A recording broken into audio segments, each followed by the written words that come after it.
All right, cutting across now to Prime Minister Narendra Modi, who's today at the Brahma Kumaris event, and that is a part of the Azadi Ka Amrit Mahotsav event. सेवा और त्याग का यही अनुभव आज अमृत महोत्सव में नए भारत के लिए उमड़ रहा है। इसी त्याग और कर्तव्य भाव से करोड़ों देशवासी आज स्वर्णिम भारत की नींव रख रहे हैं। हमारे और राष्ट्र के सपने अलग अलग नहीं है। हमारी निजी और राष्ट्रीय सफलताएं अलग अलग नहीं है। राष्ट्र की प्रगति में ही हमारी प्रगति है। हमसे ही राष्ट्र का अस्तित्व है और राष्ट्र से ही हमारा अस्तित्व है।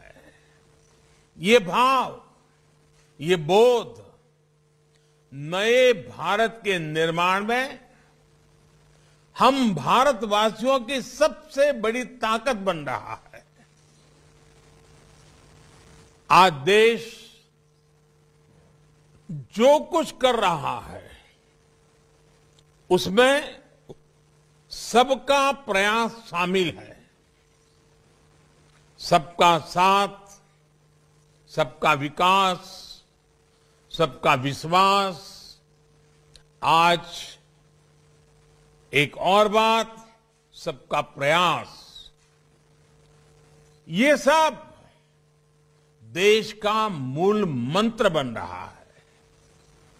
आज हम एक ऐसी व्यवस्था बना रहे हैं जिसमें भेदभाव की कोई जगह न हो।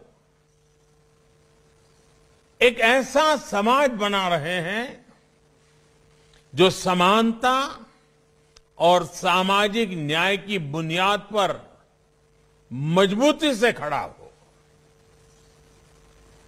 हम एक ऐसे भारत को उभरते देख रहे हैं जिसकी सोच और अप्रोच नई है, जिसके निर्णय प्रगतिशील हैं।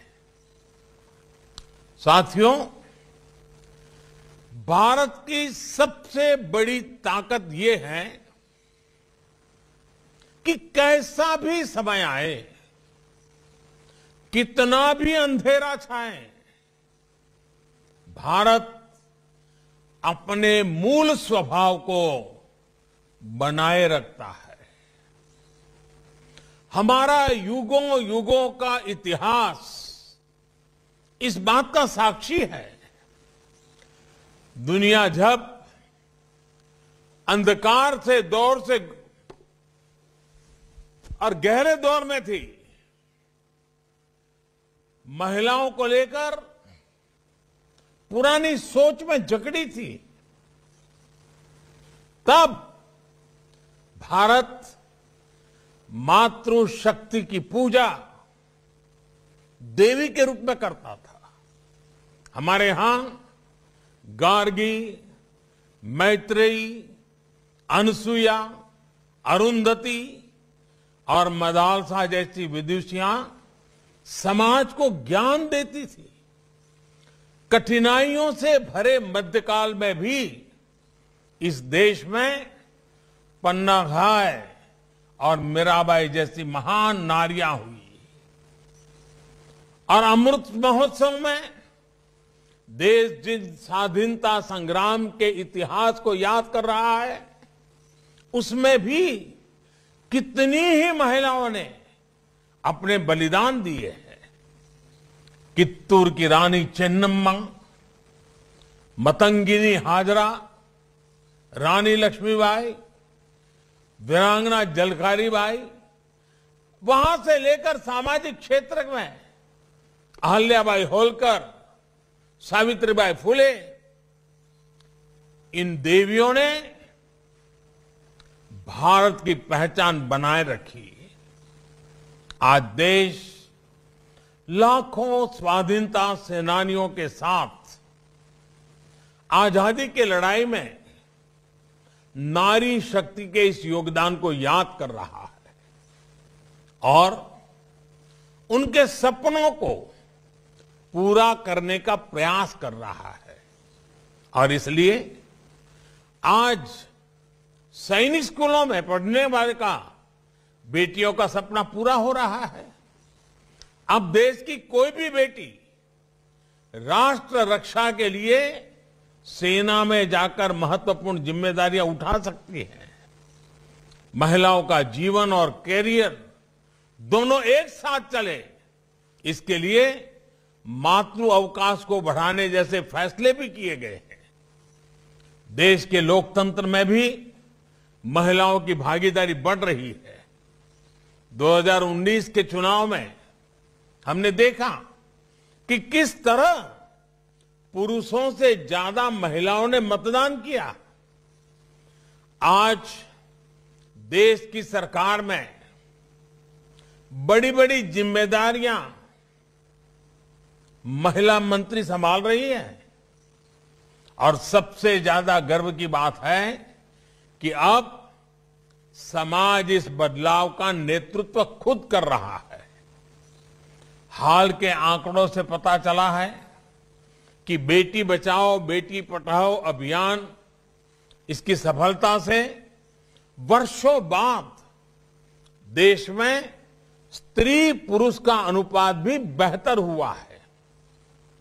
ये बदलाव इस बात का स्पष्ट संकेत है कि नया भारत कैसा होगा, कितना सामर्थ्यशाली होगा। साथियों, आप सभी जानते हैं कि हमारे ऋषियों ने उपनिषदों में तमसो मां ज्योतिर्गमय मृत्युर्मा अमृतगमय इसकी प्रार्थना की है। यानी हम अंधकार से प्रकाश की ओर बढ़ें, मृत्यु से परेशानियों से अमृत की ओर बढ़ें। अमृत और अमरत्व का रास्ता बिना ज्ञान के प्रकाशित नहीं होता। इसलिए अमृत काल के ये समय हमारे ज्ञान, शोध और इनोवेशन का समय है। हमें एक ऐसा भारत बनाना है जिसकी जड़ें प्राचीन परंपराओं और विरासत से जुड़ी होगी और जिसका विस्तार आधुनिकता के आकाश में अनंत तक होगा। हमें अपनी संस्कृति, अपनी सभ्यता, अपने संस्कारों को जीवंत रखना है। अपनी आध्यात्मिकता को, अपनी विविधता को संरक्षित और संवर्धित करना है और साथ ही टेक्नोलॉजी, इंफ्रास्ट्रक्चर, एजुकेशन, हेल्थ की संस्थाओं को निरंतर आधुनिक भी बनाना है। देश के इन प्रयासों में आप सभी की, ब्रह्मा कुमारी जैसी आध्यात्मिक संस्थाओं की बड़ी भूमिका है। मुझे खुशी है कि आप आध्यात्म के साथ साथ शिक्षा, स्वास्थ्य और कृषि जैसे कई क्षेत्रों में कई बड़े बड़े काम कर रहे हैं और आज जिस अभियान को आरंभ कर रहे हैं आप उसे ही आगे बढ़ा रहे हैं। अमृत महोत्सव के लिए आपने कई लक्ष्य भी तय किए हैं। आपके ये प्रयास देश को अवश्य एक नई ऊर्जा देंगे, नई शक्ति देंगे। आज देश किसानों को समृद्ध और आत्मनिर्भर बनाने के लिए ऑर्गेनिक फार्मिंग और नेचुरल फार्मिंग, प्राकृतिक खेती की दिशा में प्रयास कर रहा है। खान पान, आहार की शुद्धता को लेकर हमारी ब्रह्मा कुमारी बहनें समाज को लगातार जागरूक करती रही है। लेकिन गुणवत्तापूर्ण आहार के लिए गुणवत्तापूर्ण उत्पादन भी जरूरी है। इसलिए ब्रह्मा कुमारी नेचुरल फार्मिंग को प्रमोट करने के लिए, प्राकृतिक खेती को बढ़ावा देने के लिए एक बहुत बड़ी प्रेरणा बन सकती है। कुछ गांवों को प्रेरित करके ऐसे मॉडल खड़े किए जा सकते हैं। इसी तरह क्लीन एनर्जी के और पर्यावरण के क्षेत्र में भी दुनिया को भारत से बहुत अपेक्षाएं हैं। आज क्लीन एनर्जी के कई विकल्प विकसित हो रहे हैं। इसे लेकर भी जन जागरण के लिए बड़े अभियान की जरूरत है।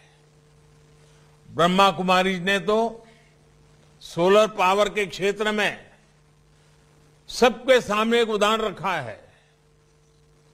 कितने ही समय से आपके आश्रम की रसोई में सोलर पावर से खाना बनाया जा रहा है।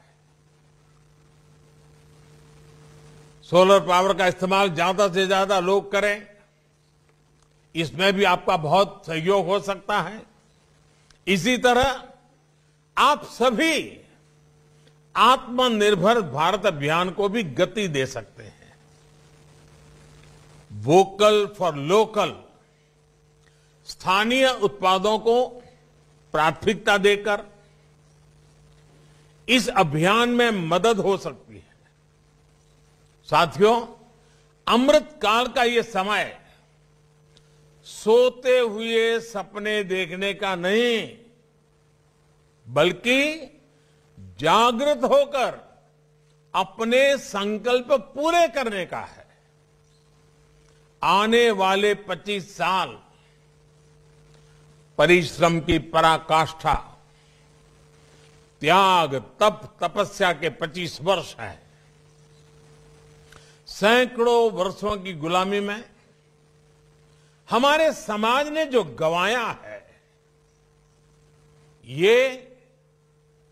ये 25 वर्ष का कालखंड उसे दोबारा प्राप्त करने का है। इसलिए आजादी के इस अमृत महोत्सव में हमारा ध्यान भविष्य पर ही केंद्रित होना चाहिए। साथियों, हमारे समाज में एक अद्भुत सामर्थ्य है। ये एक ऐसा समाज है जिसमें चिर पुरातन और नित्य नूतन व्यवस्था है। हालांकि इस बात से कोई इनकार नहीं कर सकता कि समय के साथ कुछ बुराइयां व्यक्ति में भी, समाज में भी और देश में भी प्रवेश कर जाती है। जो लोग जागृत रहते हुए इन बुराइयों को जान लेते हैं, वो इन बुराइयों से बचने में सफल हो जाते हैं। ऐसे लोग अपने जीवन में हर लक्ष्य प्राप्त कर पाते हैं। हमारे समाज की विशेषता है कि इसमें विशालता भी है, विविधता भी है और हजारों साल की यात्रा का अनुभव भी है। इसलिए हमारे समाज में बदलते हुए युग के साथ अपने आप को ढालने की एक अलग ही शक्ति है, एक इनहेरेंट स्ट्रेंथ है। हमारे समाज की सबसे बड़ी ताकत यह है कि समाज के भीतर से ही समय समय पर इसे सुधारने वाले पैदा होते हैं और वो समाज में व्याप्त बुराइयों पर कुठाराघात करते हैं। हमने ये भी देखा है कि समाज सुधार के प्रारंभिक वर्षों में अक्सर ऐसे लोगों को विरोध का भी सामना करना पड़ता है, कई बार तिरस्कार भी सहना पड़ता है। लेकिन ऐसे सिद्ध लोग समाज सुधार के काम से पीछे नहीं हटते, वो अडिग रहते हैं। समय के साथ समाज भी उनको पहचानता है, उनको मान सम्मान देता है और उनकी सीखों को आत्मसात भी करता है। इसलिए साथियों, हर युग के कालखंड के मूल्यों के आधार पर समाज को सजग रखना, समाज को दोष मुक्त रखना, ये बहुत अनिवार्य है और निरंतर करने वाली प्रक्रिया है। उस समय की जो भी पीढ़ी होती है, उससे ये दायित्व निभाना ही होता है। व्यक्तिगत तौर पर हम लोग संगठन के तौर पर भी ब्रह्मा कुमारी जैसे लाखों संगठन ये काम कर रहे हैं, लेकिन हमें ये भी मानना होगा कि आजादी के बाद के 75 वर्षों में हमारे समाज में, हमारे राष्ट्र में एक बुराई सबके भीतर घर कर गई है। ये बुराई है अपने कर्तव्यों से विमुख होना, अपने कर्तव्यों को सर्वोपरि न रखना। बीते 75 वर्षों में हमने सिर्फ अधिकारों की बात करते रहे, अधिकारों के लिए झगड़ते रहे, जूझते रहे, समय भी खपाते रहे। अधिकार की बात कुछ हद तक, कुछ समय के लिए किसी एक परिस्थिति में सही हो सकती है, लेकिन अपने कर्तव्यों को पूरी तरह भूल जाना, इस बात ने भारत को कमजोर रोकने में बहुत बड़ी भूमिका निभाई है। भारत ने अपना बहुत बड़ा समय इसलिए गंवाया है क्योंकि कर्तव्यों को प्राथमिकता नहीं दी गई।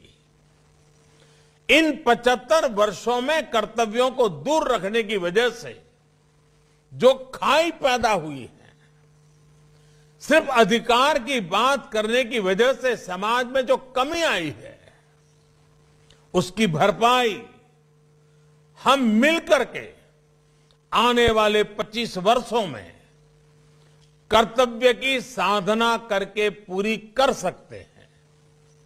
ब्रह्मा कुमारी जैसी संस्थाएं आने वाले 25 वर्ष के लिए एक मंत्र बनाकर भारत के जन जन को कर्तव्य के लिए जागरूक करके बहुत बड़ा बदलाव ला सकती है।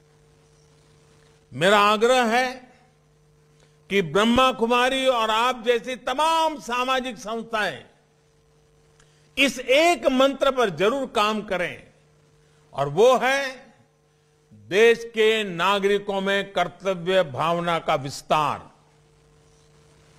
आप सभी अपनी शक्ति और समय जन जन में कर्तव्य बोध जागृत करने पर जरूर लगाएं, और ब्रह्मा कुमारी जैसी संस्थाएं जिस तरह दशकों से कर्तव्य के पथ पर चल रही है, आप लोग ये काम बहुत आसानी से कर सकते हैं।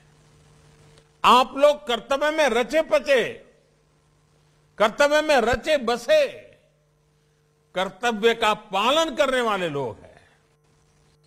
इसलिए जिस भावना के साथ आप अपनी संस्था में काम करते हैं, उस कर्तव्य भावना का विस्तार समाज में हो, देश में हो, देश के लोगों में हो।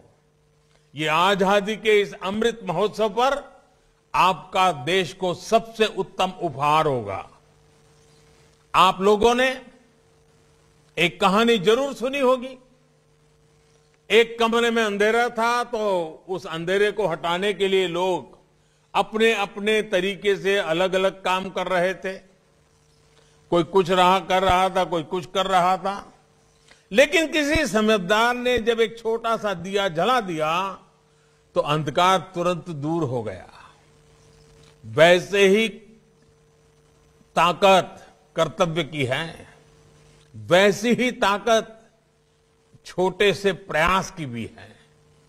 हम सभी को देश के हर नागरिक के हृदय में एक दिया जलाना है, कर्तव्य का दिया जलाना है।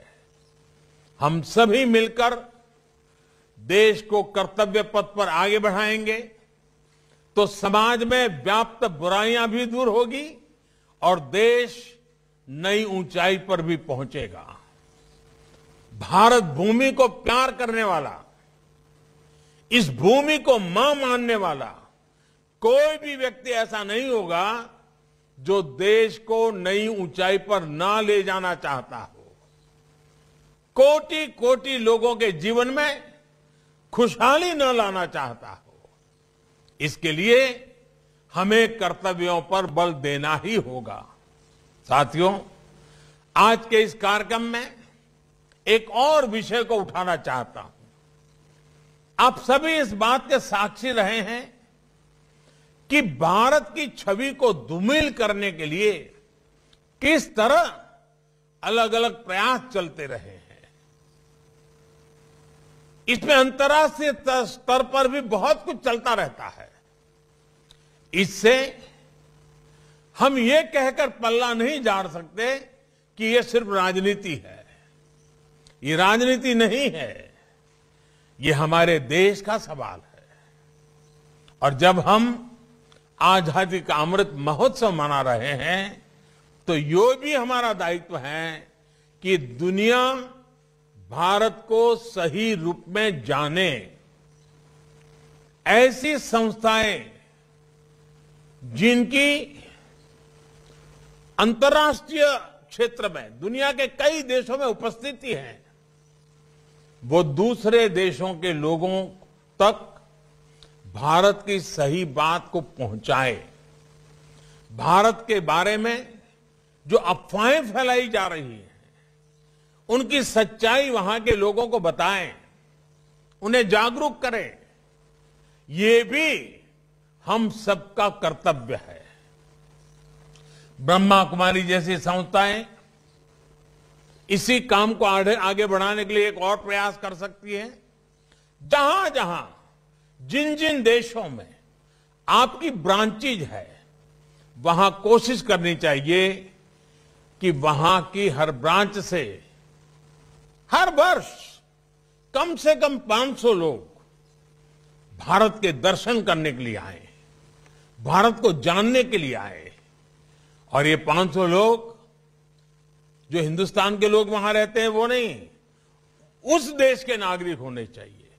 मूल भारतीय की मैं बात नहीं कर रहा हूं। आप देखिएगा, अगर इस प्रकार से लोगों का आना हुआ, देखेंगे, यहां की हर बात को समझेंगे, तो अपने आप वो भारत के छाइयों को विश्व में लेकर के जाएंगे। आपके प्रयासों से कितना बड़ा फर्क पड़ जाएगा। साथियों,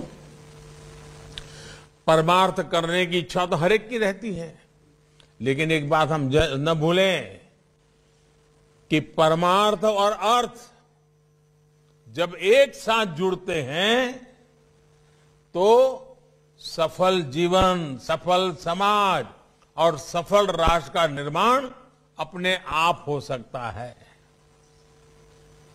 अर्थ और परमार्थ के इस सामंजस्य की जिम्मेदारी हमेशा से भारत की आध्यात्मिक सत्ता के पास रही है। मुझे पूरा भरोसा है कि भारत की आध्यात्मिक सत्ता आप सभी बहनों ये जिम्मेदारी इसी परिपक्वता के साथ निभाएगी। आपके ये प्रयास देश की अन्य संस्थाओं, अन्य संगठनों को भी आजादी के अमृत महोत्सव में नए लक्ष्य गढ़ने के लिए प्रेरित करेंगे। अमृत महोत्सव की ताकत जन जन का मन है, जन जन का समर्पण है। आपके प्रयासों से भारत आने वाले समय में और भी तेज गति से स्वर्णिम भारत की ओर बढ़ेगा। इसी विश्वास के साथ आप सभी का बहुत बहुत धन्यवाद। ओम शांति।